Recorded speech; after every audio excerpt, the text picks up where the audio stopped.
Salut les cultivés et bienvenue sur Money Cult. Aujourd'hui nous avons une discussion passionnante avec Garrett Soloway sur les signes révélateurs dans les marchés financiers. Garrett Soloway nous livre ses analyses techniques et ses prévisions pour le marché boursier et le marché des crypto-monnaies. Il abordera les éléments à surveiller sur les marchés après cette pause de la hausse des taux d'intérêt de la Réserve fédérale américaine. Il parlera également de l'impact de la répression des crypto-monnaies par la SEC sur le Bitcoin. Sans perdre de temps, plongeons tout de suite dans cette vidéo.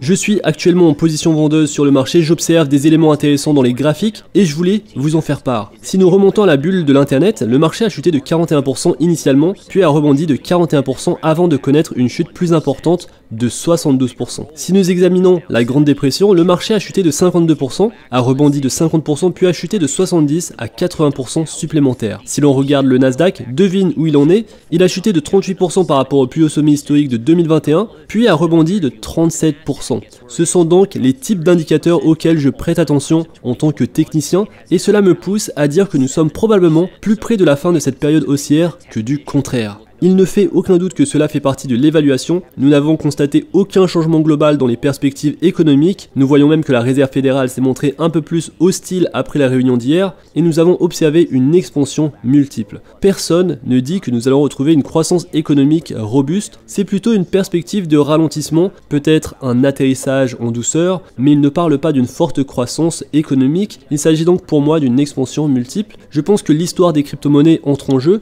avant c'était là que de nombreux investisseurs particuliers étaient actifs, mais ce temps est révolu. Cela a donc attiré l'argent vers des titres comme Nvidia et Tesla. Dans une quête de rendement, les gestionnaires de fonds se concentrent sur les narratives liées à l'intelligence artificielle et cela attire beaucoup d'argent. La question est de savoir à quel moment les valorisations deviendront si élevées que nous verrons un retournement. Lorsque nous en avons discuté la dernière fois, le Bitcoin se situait aux alentours des 30 000 $ et j'ai dit ok, ça va baisser. Je m'attendais également à une baisse des marchés financiers dans leur ensemble, mais nous n'avons pas vu de baisse dans le marché de la bourse. Vous avez raison, Microsoft a atteint un nouveau sommet historique aujourd'hui, ou du moins touché un double sommet. Nous avons vu Apple atteindre un nouveau sommet historique également. Il ne fait aucun doute que j'ai pris position trop tôt, mais je suis toujours convaincu que le marché n'intègre pas encore ce que la hausse des taux d'intérêt à un niveau aussi élevé signifie pour l'économie dans son ensemble. Je pense que c'est un indicateur en retard, et je m'attends toujours à une récession d'ici la fin de l'année. Alors petite parenthèse rapide, d'un point de vue technique, un RSI survendu entraîne une reprise des prix ou une consolidation en plus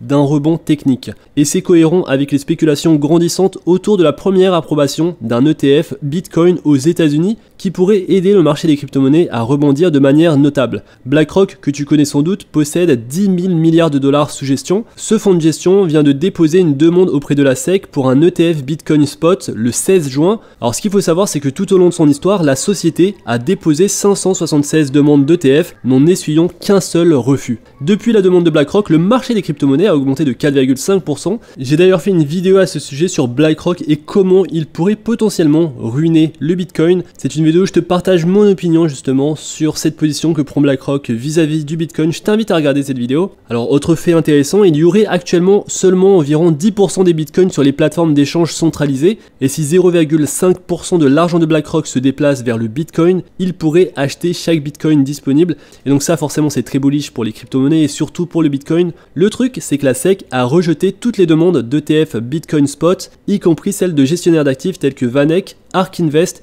et Bitwise. Et donc il faudra voir ce que ça va donner avec BlackRock qui fait cette demande. Et donc voilà la petite parenthèse pour vous donner plus de contexte. Reprenons maintenant avec Garrett.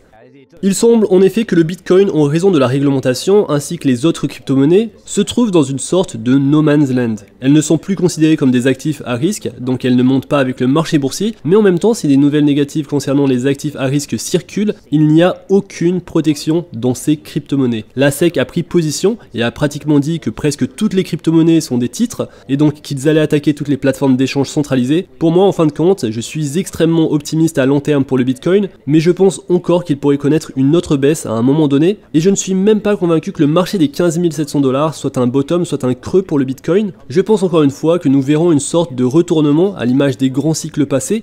La question difficile, c'est de savoir à quel point cela ira à la baisse. Même moi, je remets en question la thèse générale de ce qui sera le déclencheur pour nous faire basculer à la baisse. Alors voici comment j'investis actuellement. J'entre progressivement dans ces positions, notamment sur Tesla. Tesla a connu une période folle. Je crois qu'elle a été en hausse pendant 13 jours consécutifs, jusqu'à une petite baisse hier, qui a été un retracement de 50%. J'examine ces niveaux de retracement de Fibonacci et je regarde comment les choses se passent sur le plan technique. Nous savons que les actions peuvent rester en hausse pendant de longues périodes, donc nous voulons prendre en compte d'autres facteurs. Dans le cas de Tesla, elle a connu un retracement de 50% par rapport au plus haut historique jusqu'au bottom, où elle se situait aux alentours des 100 $. Nous prenons actuellement en compte d'autres titres comme Nvidia. Pour moi, l'histoire de l'intelligence artificielle est une histoire fantastique, tout comme l'était l'histoire de l'internet à la fin des années 90, mais nous savons qu'il y a d'abord eu une liquidation. Je suis donc d'avis que les choses ont été un peu trop loin avec l'histoire de l'intelligence artificielle.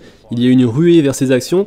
Je pense que nous assisterons à des replis. Donc pour résumer, je me positionne progressivement sur des positions short, sur les actions à plus grande volatilité, celles qui connaissent de plus grands mouvements. Et j'en suis convaincu, nous nous retrouverons dans une récession. Je pense que la Réserve fédérale s'est clairement exprimée en indiquant qu'elle n'augmentera pas, ou devrais-je dire, ne baissera pas les taux pendant une période substantielle. Donc même si disons que les chiffres de l'emploi se détériorent, et qu'ils ne les relèvent pas 2 fois de plus, comme 66% du panel l'a dit, vous vous retrouverez toujours dans une situation où ils ne réduiront pas les taux pendant un bon moment. Et donc ce marché ferait mieux de se préparer à des taux d'intérêt élevés pendant une longue période. Et donc voilà l'opinion de Garrett Soloway sur le marché des crypto-monnaies, mais également le marché de la bourse. Maintenant, je t'invite à voir ma vidéo, la prise de position de Brian Armstrong, le PDG de Coinbase, sur la situation avec la SEC et les réglementations entourant les crypto-monnaies. Dis-moi ce que tu en penses dans l'espace commentaire, j'ai hâte de te lire. Alors si c'est pas déjà fait, n'hésite pas à t'abonner à la chaîne. Je compte sur toi pour liker la vidéo, pour la partager avec le maximum de personnes. On se retrouve très vite pour une prochaine vidéo. À très bientôt.